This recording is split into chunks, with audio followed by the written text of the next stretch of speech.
Hello, my name is Tom Mueller. I'm the Vice President of Propulsion here at SpaceX, and today I'm going to talk about the Merlin rocket engine. I'll start off by drawing what we call the combustion chamber for the Merlin rocket engine, which is the device that generates the thrust of the engine. And that has, at the top end of it, the injector, where the propellants are injected into the chamber, and they burn to make the combustion which makes the thrust. This combustion chamber operates at about 1,000 psi, pounds per square inch pressure. And it's fed by a couple of tanks that are on the rocket. And I'll just draw them so we schematically. Here's a couple of tanks up here. And we have liquid oxygen, or LOX as we call it. And this tank's at about 50 psi roughly. And we have the fuel, which is RP1, or rocket count 1. Let me show you this liquid in the tank. And it's also at roughly 50 psi. So how do we get from 50 psi in the tanks to 1,000 psi in the chamber? The way you do that is you have what's called a turbo pump.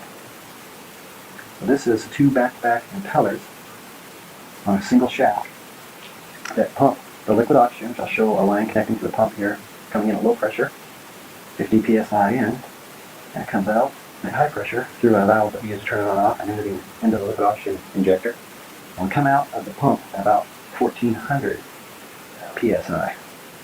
Same thing on the fuel side. We have a line that comes down here into the pump, and we come out of that pump through a little valve and into the chamber, and that fuel flows up through channels inside the chamber to cool the chamber. Sort of like the water inside your radiator in a car cools the engine in your car. Well, we actually use the fuel to cool the rocket engine because the combustion temperature is very high inside this chamber.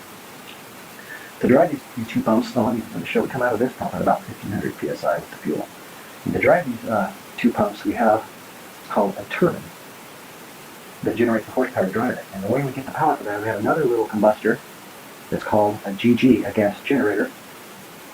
And that takes a little bit of the fuel and a little bit of the liquid oxygen and burns them.